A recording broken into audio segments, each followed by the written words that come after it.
Get your ears wrapped around the Golden State Media Concepts Basketball Podcast. All the scoop you need to know from college basketball to the NBA and even March Madness. News of your rising stars. Topics on and off the hardwood. This is the Golden State Media Concepts Basketball Podcast.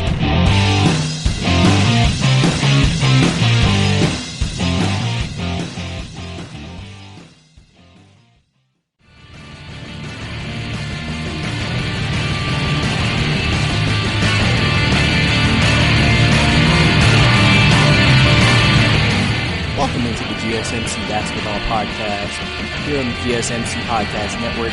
I'm your host, Brice Lewis. Obviously, you know what we do here. We talk about all kinds of basketball, things around the association, the league, and also some college basketball shaped in there, you know, here and there. So, you know, we're going to talk about, obviously, the Lakers playing on Martin Luther King Day. What happened against the Celtics. We're going to talk about some news and notes like what Jaylen Brown was feeling last year, Ben Simmons having a big night, Trae Young having a big night, you know, talk about teams that are playing well right now, team players that may be returning. We also have some trade news. So obviously, as you can tell, we have a very jam-packed show today, and obviously we're going to talk about college basketball, what happened this past weekend, and the new AP poll that came out, obviously, as they release every week for the new seasons every time. So that's obviously the most exciting part of this whole thing right now, obviously for everybody involved. I think that, it's very important that, we break it down for y'all so y'all can enjoy the love and enjoy the embrace of basketball as everybody else. But we're going to start basically with some Laker news to start off, really. The Lakers lost to the Celtics tonight in a blowout on TNT. It was very uncompetitive from the start. It's kind of surprising thinking that, Anthony Davis came back tonight, first game back since his injury, LeBron playing. They're basically healthy, and losing to them like they did just wasn't typical Lakers basketball that you've seen all year. But I feel like in the regular season, you have games like this. It just kind of happens from time to time. So you really can't look at this and think, oh, this is like the beginning of the end for some Lakers. I mean, it's like, it happens. It really does. It happens. But, Boston beat the Lakers 139-107. I mean, after the first quarter, it just really wasn't competitive after that. LeBron James had a double-double, 15 points, 13 assists, 7 rebounds. Not really one of LeBron's best games. Anthony Davis didn't even crack double digits tonight. So, I mean, obviously, both of the star players didn't do well. But obviously, the Celtics got good contributions from Jaylen Brown with 20. Kemba had 20, and Tatum dropped 27. And those are the three best players. And then Hayward, the fourth best player, got 16. So, obviously Boston's going to win with just team basketball, with every player contributing and doing what they can out there. So I think that, overall Boston looks like a good team, and they just came out and beat the Lakers tonight. And it's just what it is. And it's funny because, Kemba Walker, I believe, has never beat LeBron in his career. And they actually asked him about it after the game. How's it feel to finally beat LeBron? He was like, well, it's only one. I'm 1-28 against them.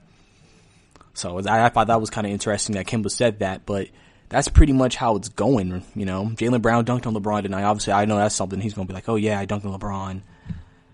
Might have that in his room one day, in a little poster, as they call it. Like I said, that's all around in this game. It was just a beat down from the get-go. Obviously spoiling Anthony Davis's return. All those things, it's just one of those things that just happens, and I think, again, you don't want to get too down if you're a Laker fan, because, it's just, it happens. You just have those days in the league where your team just does not show up to play, even if it's a primetime game against a very good team. You just have that. It's just one of those things that happen.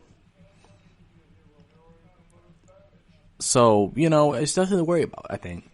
I mean, obviously, like I said, this is a big win for Boston. Boston, again, is considered a dark horse team in the Eastern Conference. Because, like I said, their three best players, Kemba, Jason Tatum, and Jaylen Brown, can all play. They've all made steps this year. Kemba, we all knew what Kemba was. We just wasn't playing on a good team. Jason Tatum's looking better than he's ever looked in his career. And Jaylen Brown's playing some of his best basketball. And if Gordon Hayward can stay healthy, they really have a good 4-man offensive punch they can bring at you. And then, get contributions from everybody else. And, really Boston can, like I said, could be a team that can make some things happen, shake some things up in the Eastern Conference when the playoffs start. So it's definitely something you have to look into. It's something that you have to definitely see about. And, maybe Boston can make some history. You never really know. You really don't. You just hope for the best, but you really never know. Some other Laker news and even 76er news. Obviously, if you're a Detroit fan, or if you pay attention to the NBA, Detroit has not had a great year. But they have some guys that have played well. One of those guys is the resurgent Derrick Rose. He's played very well. You could arguably say with a lot of injuries and stuff that's happening, he has been the Detroit Pistons' best player. He has also been their most clutch player. Obviously, with this team maybe starting to sell at the deadline, teams are interested in acquiring Derrick Rose. One of those teams are the Lakers. Now, obviously, in the Lakers' sense, it would be very interesting to see how they could achieve that because they don't really have many trade pieces. I mean, is that the trade that you give up Kyle Kuzma in? That's probably what you probably have to do to get Derrick Rose. But do you feel like that you're upgrading and getting better by letting go of Kuzma over Rose? That would be the question you have to ask. Because we know the Lakers are looking for a point guard. And they have forwards. It's not like they're depleted at that position. They traded him. It's just Kuzma is their best forward after LeBron and Anthony Davis. So it's definitely something that they have to look into, and it's definitely something they have to see about. But it'll be interesting to see the decision they make on that. I mean, obviously, I've always kind of said the Lakers should stand pat, and they should just pretty much just wait on Darren Collins to make a decision. Because if you don't have to give up Kuzma, but you could add to your roster, I don't see why you wouldn't. Because then you still have that explosiveness of Kuzma. Because if you watch Kyle Kuzma, we know Kyle Kuzma can play. Kyle Kuzma can, have a big game for you. So I definitely feel like he's someone you want to keep on your roster. And then, like I said, see if you can get Andre Iguodala. See if you can get Darren Collison. And then if it doesn't work out, let's say maybe before the trade deadline, Darren Collison decides to go to the Clippers. Then you're like, okay, well, now we have more incentive to make this trade for Derrick Rose. Because Derrick Rose, he can really help a team. If you're a team with championship aspirations, he can really help you out. He could be that solid. He could start for you, but obviously you would think a championship team, most championship teams in this league have a point guard, so he wouldn't necessarily start, but he'd be a great point guard off the bench to give you some scoring punch and to run your second unit, which is definitely what a lot of people look for in the league now. Because, you don't want to have a system or a team that, just kind of leaves you hanging a little bit, I want to say. So Derrick Rose definitely would be a great fit. The Lakers are not the only team interested in Derrick Rose. The 76ers are. Also, obviously, I can understand that. Honestly, this could be interesting if the 76ers are actually able to acquire him.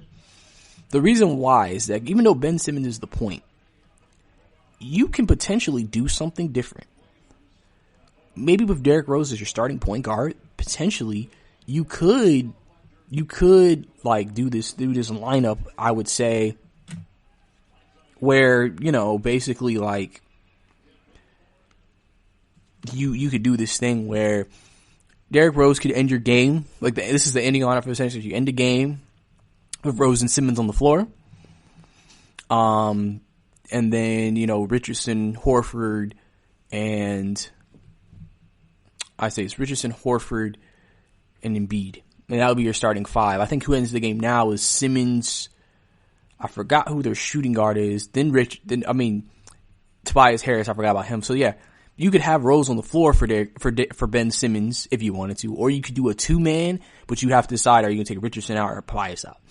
Obviously, I'm sure they'll do a game of cat and mouse, we need 3 points and we're down, so we're going to sub Derrick in for Josh Richardson maybe, or Ben Simmons in that situation. So give yourself a good shooter on the floor.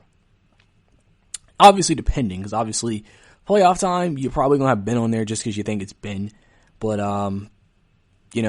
it would be an interesting lineup shakeup, I think, potentially in Philadelphia if they were able to acquire and pull off a trade like that, which obviously could help them and benefit them in the long term, in the future, in terms of winning games and etc. So definitely something you can look into, definitely something you can look at if you're the 76ers, and if it's something that you feel like is worth it and think it might be a good deal, I'd be all for it.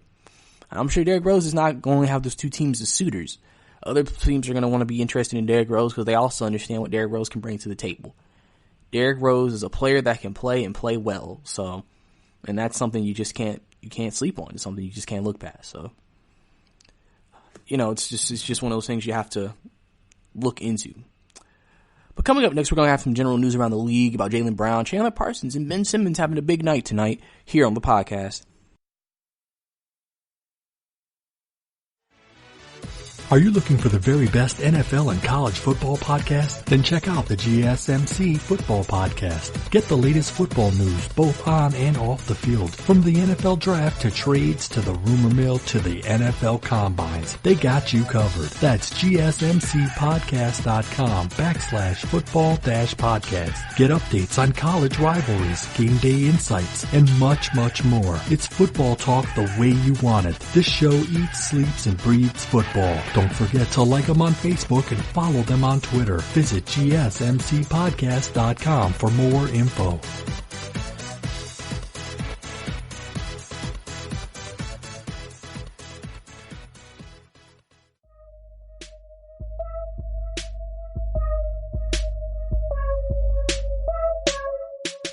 Welcome back to the GSMc Basketball Podcast. Last segment, we talked about the Lakers losing to the Celtics to blowout, what that means for the Lakers and what that means for the Celtics. We also talked about the Lakers eyeing Derrick Rose and also the 76ers eyeing Derrick Rose as they look to add pieces to their team to be complete to make the playoff run to win a championship. Now we're going to get to some general news and notes around the league, starting with Jaylen Brown. Jaylen Brown admitted when talking to the media that he was fed up last year. There was a point in the game, I think they were playing the Jazz. Well, it was the Jazz. And Donovan Mitchell asked him in the middle of the game, like, hey, are you good? And I think that's when it really hit for him that with all the things that happened in Boston last year, it wasn't the greatest situation overall for a lot of guys. Obviously, a lot of people weren't particularly happy. Obviously, a lot of people questioned, Kyrie Irving's leadership. The team just didn't like they were having fun together. It looked like it was just almost like it was very stressful in that locker room. And I think with Kyrie leaving and Kemba coming in and being more team oriented this year, he seems happier. The Boston's playing better, which is what you want if you're any team. And he just admitted, like, yeah, it was tough last year, because he wasn't playing as well as he is this year, or even this rookie year. He felt like he was better than what the team was showing, and just stuff was holding them back from really taking off and really being what they can be. Jaylen Brown, even though people think Tatum's the better at the two, Jaylen Brown has all the potential to be a top all-star and a very good player in this league. Do not be surprised if he gets a max contract when his deal is up. If not from Boston, from someone. Because he's a very good piece to a team. He's a guy who can get you 30 if he needed to.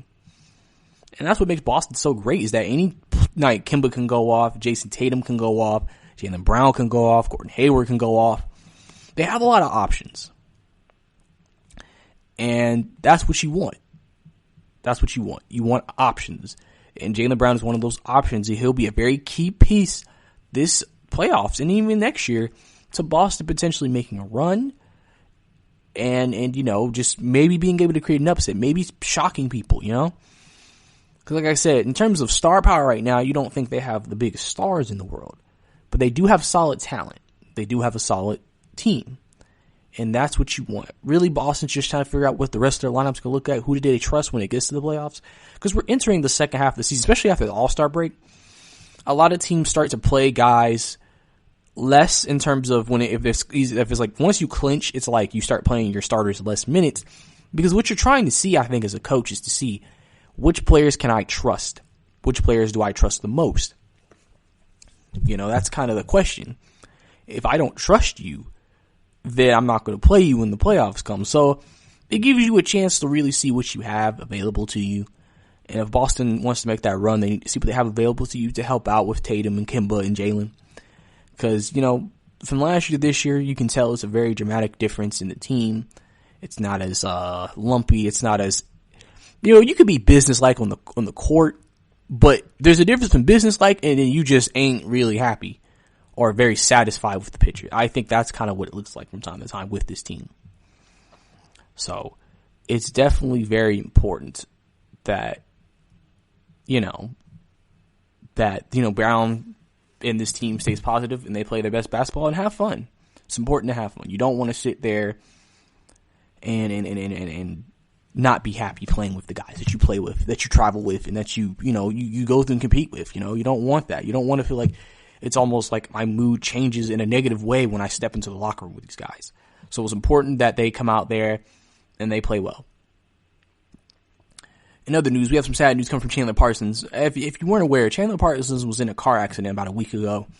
He was hit by a driver who was driving under influence, and he suffered a concussion from it. Now, Chandler Persons have came out and says that the injuries that he has suffered from his car crash could potentially end his career. And obviously, when you're talking about career-ending injuries, it's always a sad time because you never want to see a guy's career get ended. Especially, life. Life happens. That's why they say don't drink and drive. You don't know that someone's ever going to hit you while they're drunk. That's not something you ever anticipate in your lifetime. And when it happens, you have to sadly deal with those ramifications of someone else's mistake. And what we could lose is Chandler Persons. And Chandler Persons, he's always had a very interesting career to me. Because at first, especially in Dallas, he played well. He played good. He looked like he had all the potential to be an all-star guy. Kind of like Gordon Hayward. Basically Gordon Hayward. Then he got the big deal to go to Dallas. I forgot. I can't remember. I want to say, it wasn't San Antonio. I don't know off the top of my head who he played for at first to get the deal. But he got that big deal in Dallas, and then he just had injuries. A lot of knee injuries, especially. A lot of injuries, lower leg injuries. And that really delayed his career. Because Chandler Persons really was basically Gordon Hayward before Gordon Hayward. Chandler Persons was a good player. He was a solid guy. And then just injuries derailed his career, and he just never was able to get back on track. He never was able to really get back on footing, play games the way he wanted to, and just be the guy that everybody expected him to be when he signed that big deal to go to Dallas. And now, even with the Hawks, he played I think in a couple of games, because he started the season with injuries, came back playing a couple of games, and the Hawks were basically like, yeah, we're going to play our younger guys, so we're not going to play you. And now, he was on an expiring contract anyway, but now it's just he may not even have another chance to play in the league again because of this accident. So obviously we wish the best to Chandler Persons, and we hope that maybe by by some chance he's able to get back on the court, because I'm sure he doesn't want his career to end really never playing basketball for the last few years, barely playing it and then ending it in this type of way. Because a lot of people might not think he's that great of a player, but we can't forget Jaylen Persons was that guy early. So, and now in another news around the league, Ben Simmons had a 30-point triple-double. Ben Simmons, obviously with Embiid going down, has had to step up. A lot of people have had eyes on Ben Simmons because they're trying to figure out, this guy doesn't shoot, so he's very limited offensively.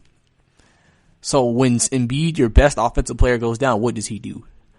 And Ben Simmons has had more games where he's been more aggressive and more assertive and more, he's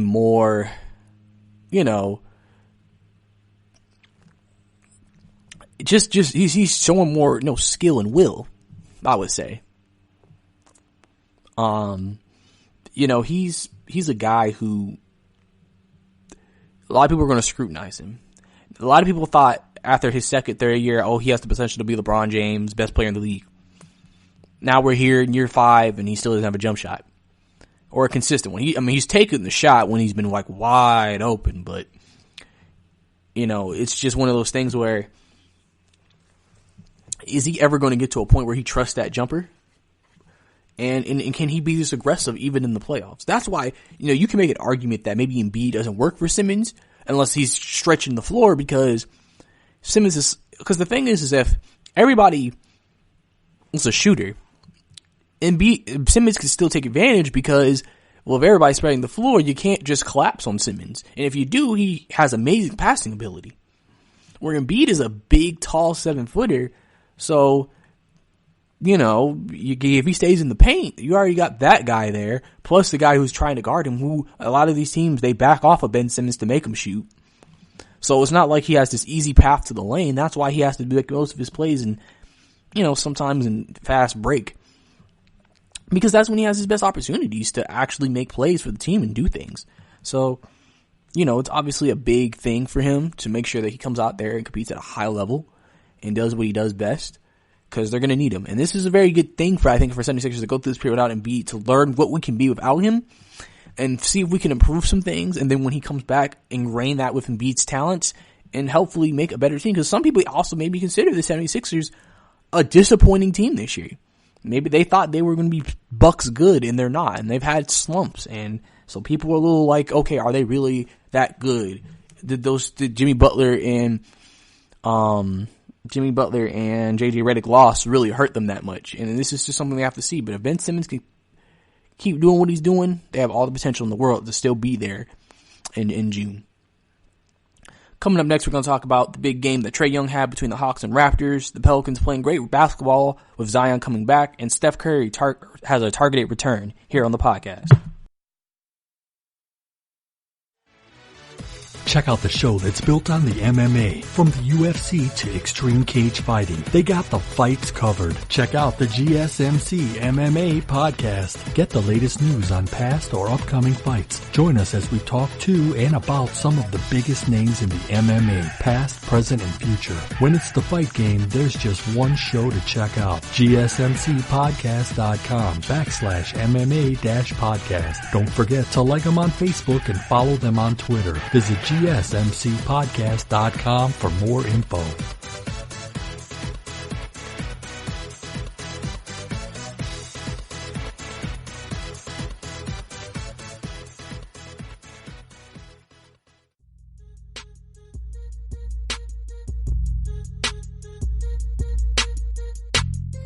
Welcome back to the GSMc Basketball Podcast. Last segment, we talked about Jaylen Brown saying that he was fed up last year playing for Boston under Kyrie and how he's changed into this year. We also talked about Chandler Persons' career potentially being over, sadly. And also Ben Simmons dropping a 30-point triple-dub as the 76ers picked up the victory and are, still trying to figure things out without Joel Embiid, trying to figure out how to play, how to be, and what's the best offense for him while going this time and while he's out. So we're going to talk about a game, obviously, just because it's Martin Luther King Day. We're going to talk about a game that happened in Atlanta. Hawks, Raptors. Raptors won 122-117. Trae had a big game, though. 42 points, 15 assists. It's funny watching this game. I know a lot of people are still saying it. I see it more in the comments. I see it more everywhere when it comes to Trae Young, just about how he needs more help. He needs more talent around him. He doesn't have enough around him. And, some people are worried that this maybe could become a Kemba situation. We don't know. But, Trae's out here having big games for this team and they're losing. And, it's one of those things where it's like, it's not Trae that's holding you back. Trae's doing what he has to do. It's the rest of the team not giving him enough for them to win. Now, Toronto's a very good team, so I'm not going to sit here and act like, oh, it was Toronto. It's a bad, horrible loss for them. But, the Hawks have also kind of played better. They no longer have the worst record in the league. I think they're tied with Golden State now. I think since Golden State, I think they're playing the Golden State Warriors. But, I think it just makes you really sometimes wonder, could we have a situation where if the Hawks are still bad next year, Trae Young, after that 5th year maybe he's picked up, is like, I'm out of here, or could potentially ask for a trade potentially?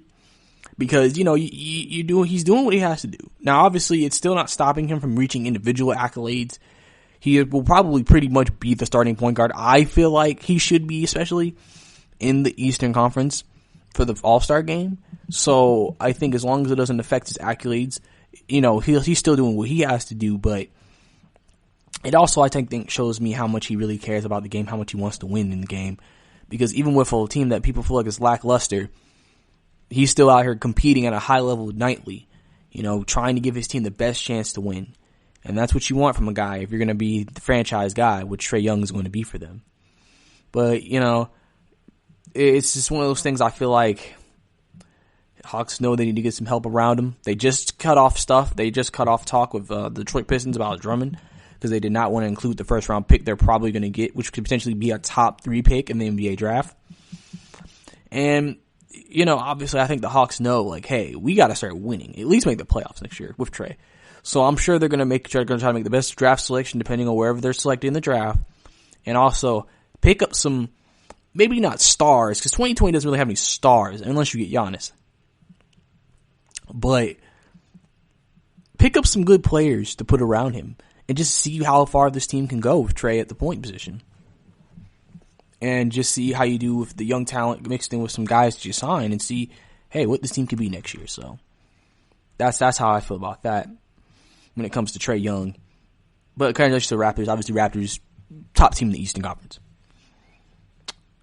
And then also, I want to talk about the Pelicans. The Pelicans are playing some great basketball right now.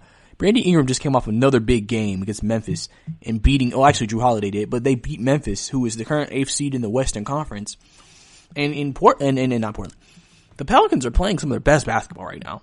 Like, they're winning. And like I said, the Western Conference is up for grabs at that 8th spot. And not only are you winning, what some people consider your best player, Zion, is coming back. And he's a rookie. Now, usually if your best player is a rookie, you would think that's not good. But in this situation, a lot of people think that is good because they feel like Zion's that good already. So I think that it's important. I think it's important that, you see what happens. You see how it goes. I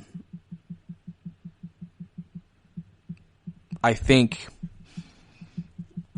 the Pelicans can really make a good play long term, in my opinion. You have I feel like you have more talent than people are saying on the Pelicans. You have Brandon Ingram, who's having a breakout year. JJ's a sharpshooter.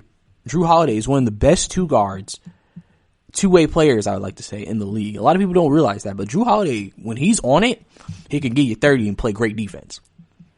You have young players like Jackson Hayes. He's coming on to his own. Lonzo's playing much better basketball now. He's looking good. Josh Hart can still come off the bench and score. The Pelicans have some talent. I said before the year they had talent. It's just obviously with the injury to Zion and just, everything that's happening on the team. Because the Pelicans' biggest issue was they couldn't stop anybody, but they could score. And they were young. Now some of these players are playing better. They're playing some better defense, and they're still able to score. And this is all without Zion Williamson. So really, your team is improving, and then you're getting a key piece back. And with about almost 40 games left in the season, they have all the potential in the world to make the playoffs and make something happen, which would be something you definitely would want to do. If you're the Pelicans, I think you're going to go for it because you're not doing all this to get another big pick. You're doing this to compete. If Zion is the guy that we think he is, I feel like they should make it. Because if he's really that guy and you have that extra boost coming, why wouldn't you be able to win when it gets down to potentially making it to the playoffs? I think that's one of the things you have to ask yourself. So I think they have all the potential in the world to win and be very competitive in the Western Conference with all those teams. And, with all that, being with them and having it around and everything like that, they have all the potential, like I said, in the world to be a top team in the Western Conference, obviously in the top 8, and maybe make things interesting for maybe the Lakers. Because, if they get 8th and Lakers stay 1, you're going to get Zion versus LeBron matchup in the first round. Trust me. Everybody would want that. TV networks will love it. Because, NBA ratings have gone down this year. And with Zion coming back, that first round matchup will definitely put eyes on that series. Even if Pelicans might get swept, it's like, well, it's Zion versus LeBron. It's going to bring in ratings, viewers, and money. And then Zion will eventually become a bigger star by playing against LeBron on the court. And now, in last news, Steph Curry is targeting his return to the court in March. Now, some people obviously question this decision because the Warriors is probably not going to be will probably be eliminated from playoff contention by that time. So people are wondering, why would Steph Curry come back to play? Now, Steph Curry, the thing about Steph, he's a very likable guy. All his teammates love him. He probably sits here and thinks, hey, I want to play with these guys and I want to play basketball. So even if the team's not going to do anything, I still want to play. Because I think he also looks at it, I don't want to not touch and actually play in a real game till next November, October. And he got hurt, and I think in November. So he would basically, for almost a whole year, he wouldn't have played an actual real game of NBA. And I think he just wants to be able to play, be Steph Curry, get his, wits about him. And then after that, we'll have to see. Because like I said, we're going from the Warriors being a lottery team this year to potentially being a championship team next year. If they can pick up Karl-Anthony Towns or Giannis, they have all the potential in the world to be an elite team next year with Klay Thompson coming back. The only person you don't know is going to come back. You don't know what they're going to do with D'Angelo Russell, and you don't know what they're going to do with Draymond Green.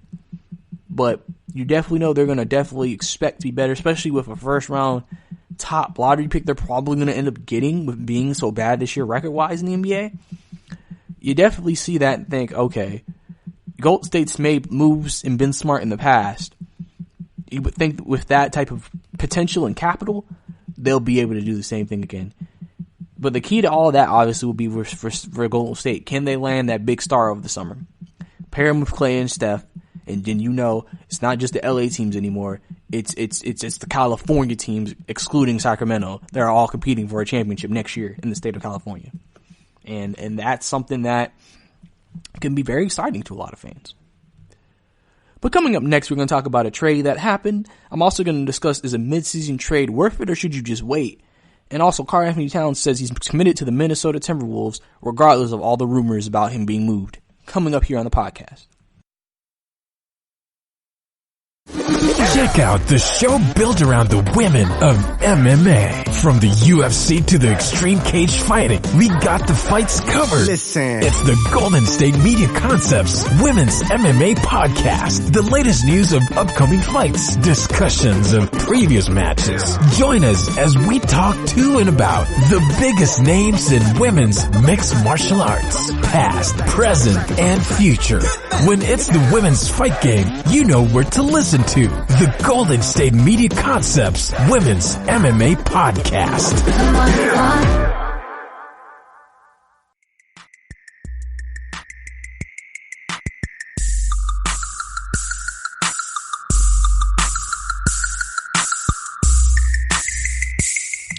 Welcome back to the GSMc Basketball Podcast. Last segment we talked about the MLK game with the Hawks and what Trae Young keeps doing and what he needs to stay in Atlanta and potentially lead this team to a playoff appearance maybe in the years to come, getting more talent around him and so on and so forth.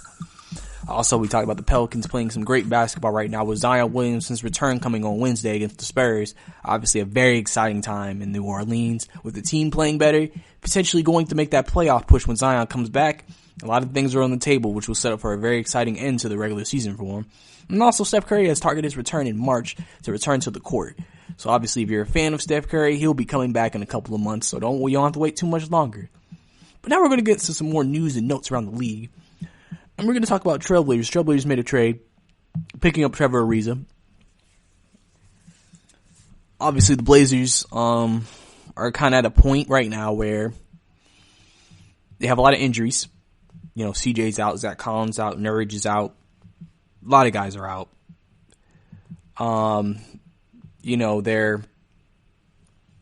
They're trying to still, they're in the playoff hunt for that 8th spot.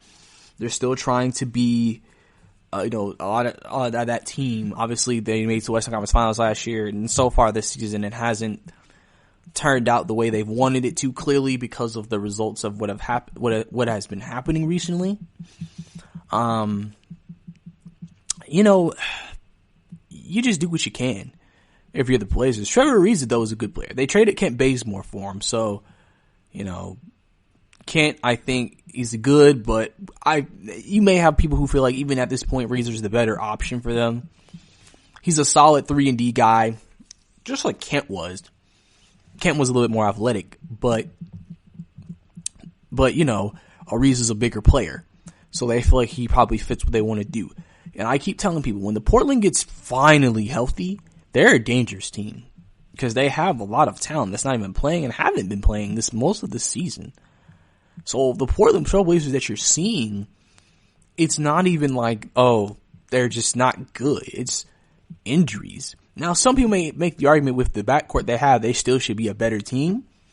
But it just depends. I always like to say, every team is constructed differently. Yeah, you have the top end players, but how are they constructed exactly? Is it that the players around them are most efficient and are most effective when their star players are on point? Or is it a team that, regardless of their star players are on it or not, they're still playing at a high level and contributing? It's one of those types of things. And I feel like the Portland Trailblazers, that's just kind of the situation. Lillard and CJ can give you 20, 30, but if you ain't getting that much from everybody else, you're not winning. Like I said, when Portland gets healthy, you gotta watch out for them. You cannot sit here and just think Portland's gonna be a team that's gonna go away. I'm excited for that last ending push between them and the Pelicans to see who actually ends, the season in that 8th spot with Memphis and all the Spurs, and just, it's funny because you say these teams aren't that great, but it's exciting knowing that have all these teams battling for a playoff spot because they're going to play their hardest down the stretch. Upsets are more prevalent in the top end of the conference because obviously if you're clinching you're in the top end, you may just be like, yeah, we might take a game off against these guys, but these guys are like, we need this if we're going to make the playoffs. So it's going to be very interesting to see what actually ends up happening in some of the longer terms of here in the playoffs. But yeah, I think Trevor Ariza is a good addition. And when everybody gets healthy, I think he'll help complete the roster for this year for the Portland Trailblazers. Now, one of the things I want to get into with y'all is a mid-season trade worth it? Is it worth, trading away maybe potential assets, trading away certain things to get a certain player, Because especially like maybe the 1-year rentals, like the Hawks, for example, almost traded for Andre Drummond, but there was no guarantee Andre Drummond would have stayed. So would you be willing to give up assets for a team that's not making the playoffs? And then there's no guarantee he'll resign. So then you're kind of like, we didn't really get better with this trade. Regardless of how the season ended, you didn't get better. And you lost something that could have helped you get better. Because there's always that debate. Should teams wait potentially? Or should they, try to make the trade as soon as possible? Because obviously the big thing, in free agency you can do, even though it's free agency, is do a sign and trade. Because that's still something where a team can still get assets for a player leaving. And then obviously I've heard some things that this draft class this year, outside of a couple of the top players, is not that strong. So maybe the draft picks that people have this year are not as valuable to a lot of the teams as other teams. So if that is the case, you kind of feel like in that situation then, well, could we afford to give up these picks, trade some things away to get a player now instead of waiting till the offseason and trying to make trades then? Because obviously the free agency starts after the draft. So it's one of those things where in the NFL, the free agency is before the draft. So you kind of fill out your rosters with free agents, but you still have plans with the rookies you're drafting to come in and contribute. And then in the NBA, the draft is for free agency. So you're filling your team out with young players that you like while also still planning to get players in free agency. So it kind of adds a different element of strategy for a team trying to figure out, what they want to do. I mean, honestly, I can understand why a championship team does it with championship aspirations. Because when you're a championship team, draft picks really don't matter. Because a lot of the time, a lot of the rookies don't play, or they're they're on the end of the bench. So it's like, you really don't play unless they're like that good coming off the bench, and he's like, we have to play them. But also, in other situations, a team that's young, there may be a guy you want, but it's like, do we want to give up our assets that could potentially help the rebuilding of this team to try to get better maybe now? And it's just one of those questions I think that you have to ask. Is it worth it? Is it worth doing? Is it worth going out there and giving up something for someone now? 1 year rentals a little bit more risky than a guy who's on a contract. Obviously, you see a lot of people like doing expiring contracts because, I can get some money off the books for the off season for when free agency comes around. That's obviously something that player teams like to do too.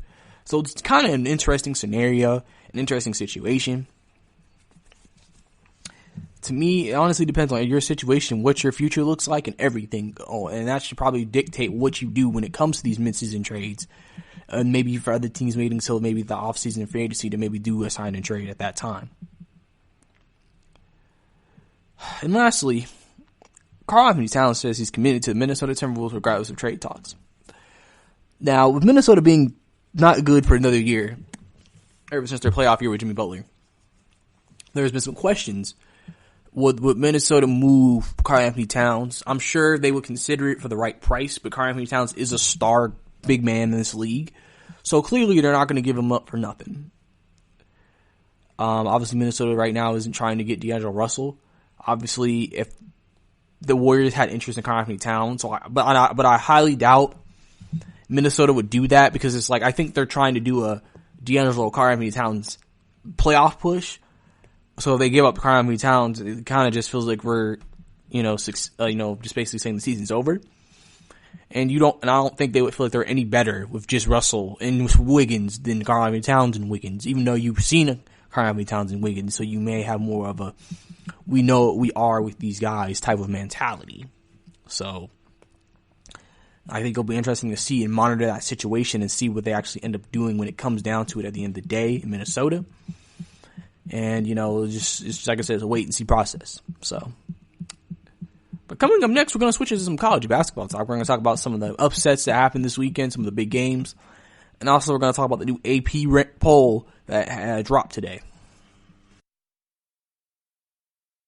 Tired of searching the vast jungle of podcasts? Now listen close and hear this out. There's a podcast network that covers just about everything that you've been searching. Hey! The Golden State Media Concepts Podcast Network is here. Nothing less than a podcast bliss with endless hours of podcast coverage. From news, sports, music, fashion, cooking, entertainment, fantasy, football, and so much more. So stop lurking around and go straight out to the Golden State Media Concepts Podcast Network. Guaranteed to fill that podcast itch. Whatever it may be. Visit us at www.gsmcpodcast.com. Follow us on Facebook and Twitter, and download us on iTunes, SoundCloud, and Google Play.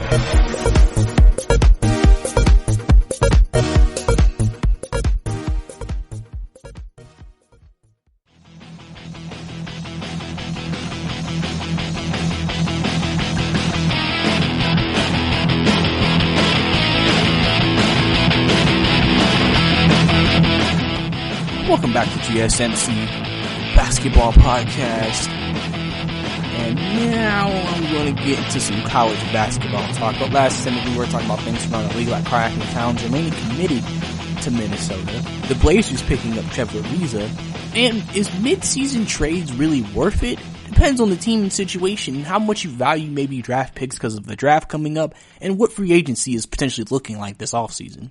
Which we could say both free agency and the draft class this next offseason really isn't looking that strong. But that's just my opinion, so. Now we're going to get into some upsets and some big games around college basketball. We're going to talk about some upsets because, let me tell you something. This college basketball year has been crazy. Just upsets left and right, week after week. Listen, before you maybe get one or two, now we're getting 4 to 5. And it's just constant just up and downness in college basketball. There really truly isn't that one elite team. There's a lot of good teams and there's a lot of very good teams, but there's no elite team in college basketball this year. And so starting with the games from the past weekend, Michigan was upset by Iowa 90-83. This was a game I said could potentially be an upset because, Iowa does have one of the best scorers in the Big Ten in Garza. And he had a big game for him. He put up 33. That center out of Iowa, he's a beast out there. Got to the line 13 times, shot 11 to 13. What can you say? He played what he was supposed to do. He did what he had to do. He played at a high level, and they were able to pick up the upset over Michigan. Michigan's kind of fell off a little bit ever since that hot start to the season, so hopefully Juwan Howard can get those boys back in where they were. Because they've kind of fell off a little bit. They haven't been playing as well as they've played. So, we're going to have to see what happens. Duke is now in a 2-game losing streak after losing to Louisville 79-73. I mean, you could call it an upset based off the fact that, the Duke's the higher rated team. But that's too straight for Duke. So obviously they're going to drop tremendously in the rankings, which I'll explain in a second. And also, Louisville, this is just big for them. They've had a couple of tough losses to good teams. And beating a Duke team like this at Duke is big for them. Gives you confidence and makes you think, hey, yeah, that's right. We're this good. We can play with anybody. We can play with the best in the ACC, because ACC is one of the toughest conferences in basketball, college basketball, really. So that's definitely something, that, is big for Louisville. And everything like that. In other games, Houston upset at Wichita State 65-54. Obviously, Wichita, in the conference they're in the American. I mean, so the teams are decent there. Houston's a decent team. They're 14-4, so it's not like Houston's a bad team. Houston was ranked 2. So I mean, this isn't too much of an upset, but a big game nonetheless. Helps out with Houston when it comes to potentially making the tournament, and it helps. Wichita State, they're still. I think Wichita State's still fine. I just think these guys, one of those things you got to bounce back from. So that was one of the upsets also on Saturday. Arizona destroying Colorado 75-54. Upset. Big win for the, Arizona basketball team. How would you notice how a lot of teams that are getting upset about teams have upset other teams? So it makes you show you in your conference. I said conference play is going to be wild because, these teams played you twice. These teams know you. So this is where you really would see a lot of your upsets, and you're seeing it here. You're seeing it in the Pac-12, Big Ten, SEC. You're seeing it all over the place. Think about it. In the Big Ten, the Big 12, Kansas State upset at West Virginia. Kansas State is 8-9, and they beat a 14-2 West Virginia team, 84-68. They came out there and just outplayed them from the get-go. First half, they completely outplayed them. So, listen, Kansas State right now, unless they had going a big run, won't make the tournament, but it's definitely one of those teams that can create upsets. And listen, if let's say Kansas State doesn't have a great end too, this will be a bad loss on West Virginia's resume. Right now, it's considered a bad loss since they're below 500. So you got to watch out when you lose games like this, because this could hurt your eyes and the eyes of the committee. Obviously, Florida they defeated the Auburn Tigers. Auburn, after being 15-0, has lost 2 straight. This is obviously at the Swamp. They lost. Again, second half, Auburn really fell apart. They lost the second half 41-24 after only being down by 5 points after the first. Auburn just hitting that point in the season where they're just not playing that well. And we only have one undefeated team left in the entire NCAA, in San Diego State. So San Diego State is the only team right now holding up their end, but nobody considers San Diego State a great team. It's just they're just playing some of the best basketball right now. And also, we can't figure out Butler. Butler lost to DePaul. They lost to the Blue Demons, 79-66. Another upset. How many upsets is that? Like 4 upsets I've said? 4? That's what I'm saying. We get 4 to 5 a week. total this past week, I think we've had like 8. Like, just upsets left and right, man. No team is just dominating. Every game now, for every team, regardless of ranking, is a game they can lose. And you just feel like they should win, but they can lose this game. The way teams have been playing this week in the NCAA. And then obviously you had another upset, Penn State beating Ohio State. Ohio State, after just getting a couple of wins, feeling themselves again, losing again to Penn State. I don't know. Ohio State just may not be as good as we think they were. They looked so good to start the year, but now they're definitely kind of falling off a little bit down the stretch. And it's not a good look for them. You know, they obviously thought they would be better than what they are. Because again, they're not going to sit here and think, oh, they're not. And you, like I said, you would think they're better than what they are. So, you know, that's pretty much what happened around college basketball this weekend. All the upsets, all the big games. Like I said, college basketball is definitely very interesting to watch. And definitely something you should definitely tune into, because this season is a wild one. But now we're going to get into the top 25. We're going to talk about the top 10 and a couple other teams maybe noticeably on there. There's a new number 1 this week, and it's the Baylor Bears. The Baylor Bears. Just playing the best basketball right now in the country.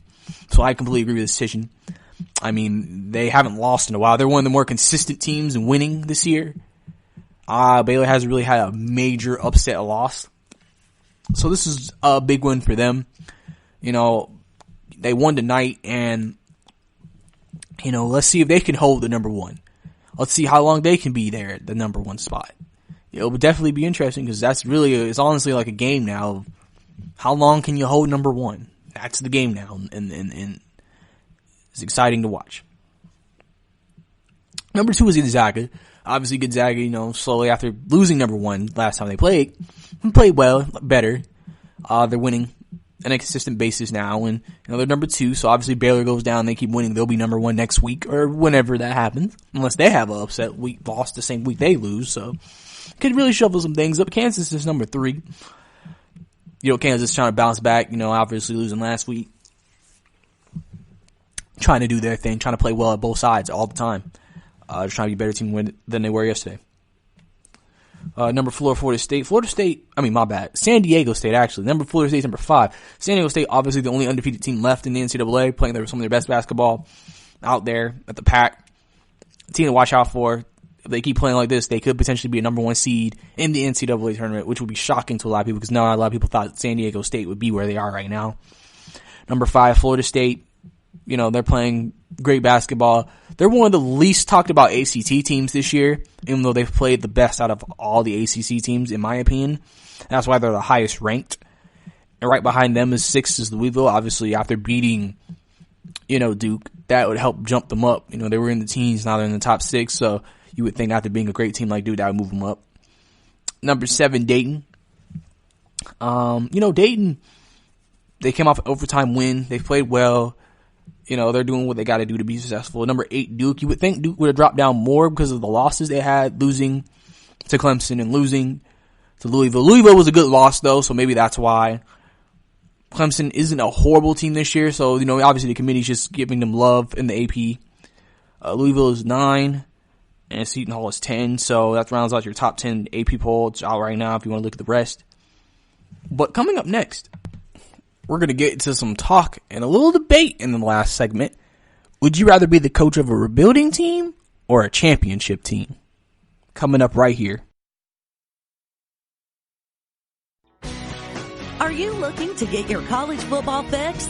Looking to get the latest news on your favorite school's team? The GSMc College Football Podcast is your ticket to all things college football. Join us as we talk college football from the national championship, the college rivalries, the bowl game, to the Heisman Trophy. To which conference is the best? We've got you covered for the Big Ten, SEC, Big 12, the Pac-12, ACC, and everything in between. Download the GSMc College Football Podcast on iTunes, Stitcher, SoundCloud, Google Play, or anywhere you find podcasts. Just type GSMc in the search bar.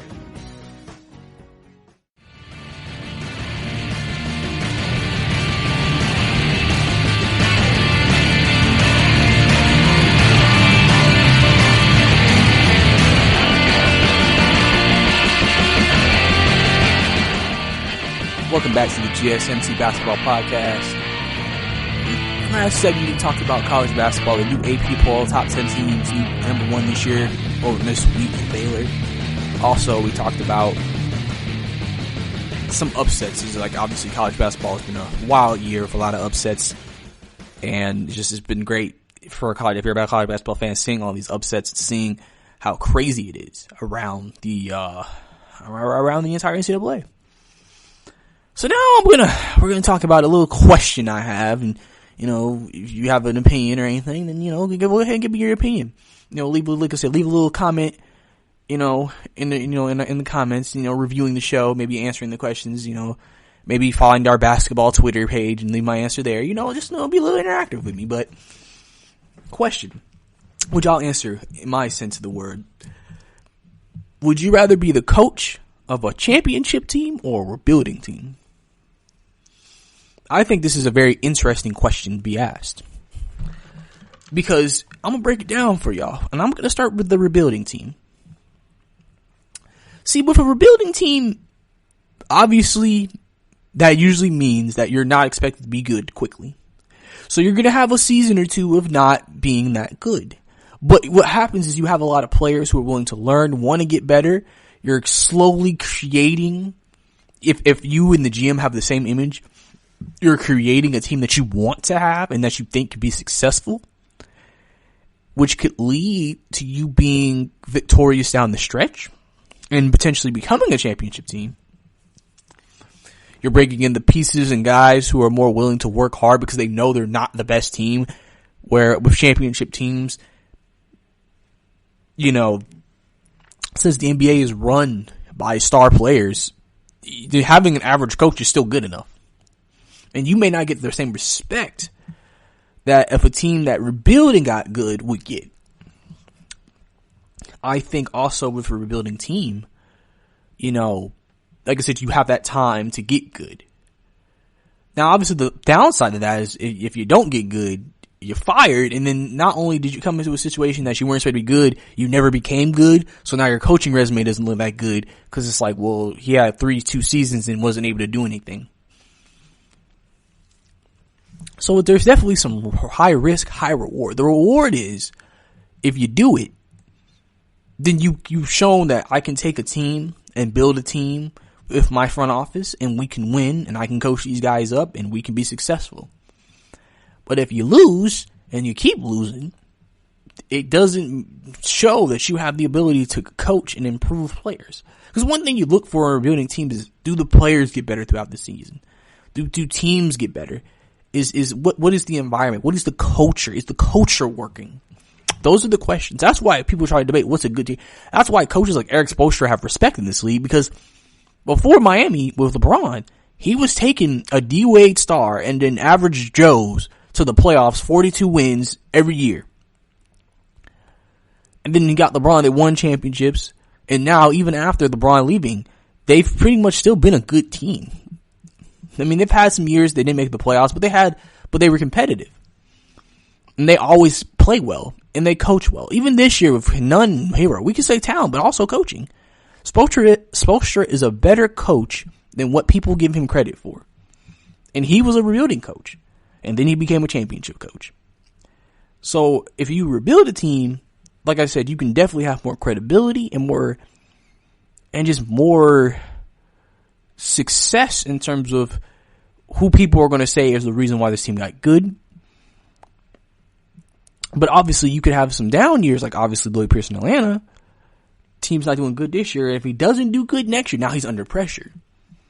Now it's like, okay, we need to get a team out there that can at least, and the thing about rebuilding team too is this: you don't have championship aspirations until you make the playoffs and make a run anyway. So until that happens, you're never going to be expected to compete for a championship unless a big signing was made during that year that would put you in contention to win the championship.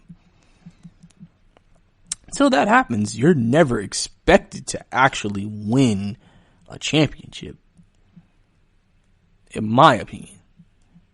So I do think that there are some perks to being a rebuilding coach, but there are also some downfalls.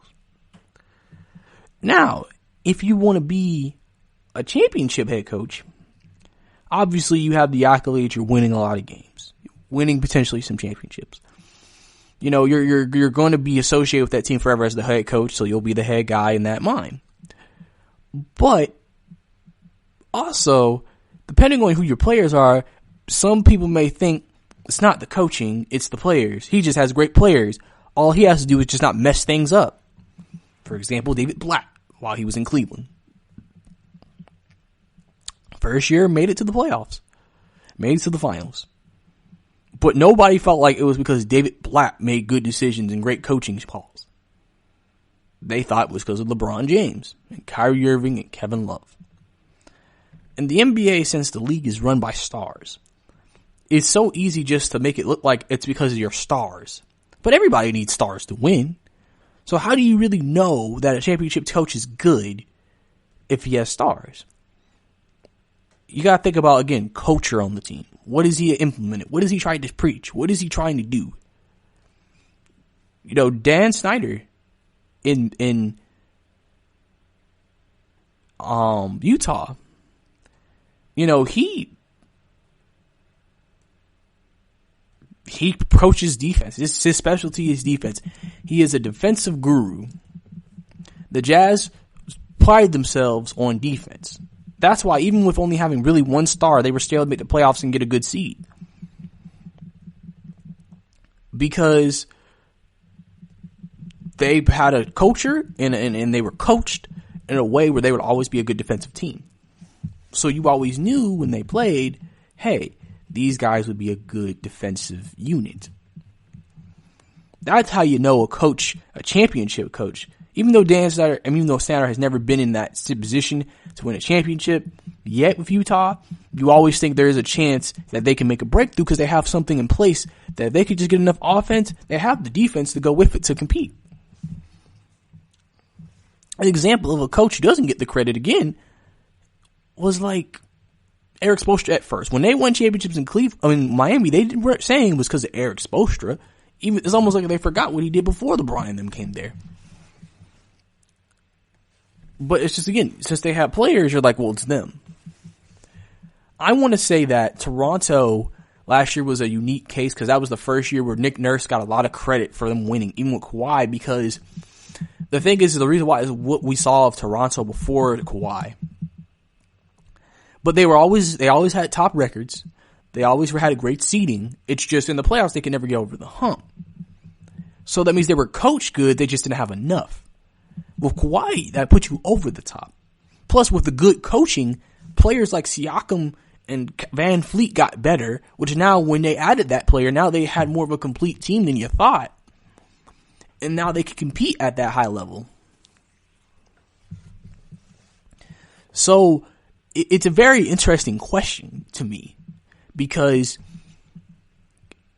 like I said, rebuilding, you'll be more credited with the success because you built it from the bottom up. Coaching a championship team that's already championship ready, some people are going to wonder, is it coaching? Is it just they have players? Like what? Who should we give the credit to?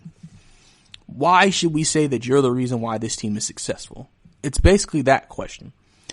If it was me, I prefer to be a rebuilding head coach because I'll at least always be able to look at, well, he can coach guys. He can make players that are not as great better.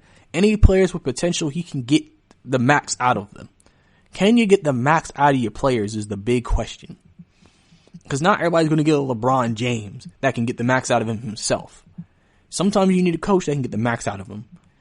That goes with that star potentially on the team and even creates a star on the team. Players in the league all around have the potential to be great. It's just, do they have the coaching and the work ethic to do that? But that's all for me. Thank you for listening to the GSMc Basketball Podcast here on the GSMc Podcast Network. Please leave a review. We definitely appreciate that. And also follow us on all of our social media on Facebook, Twitter, and Instagram. Thank you, and have a good day. You've been listening to the Golden State Media Concepts Basketball Podcast, part of the Golden State Media Concepts Podcast Network. You can find this show and others like it at www.gsmcpodcast.com. Download our podcast on iTunes, Stitcher, SoundCloud, and Google Play. Just type in GSMc to find all the shows from the Golden State Media Concepts Podcast Network. From movies to music, from sports to entertainment, and even weird news. You can also follow us on Twitter and on Facebook. Thank you, and we hope you have enjoyed today's program.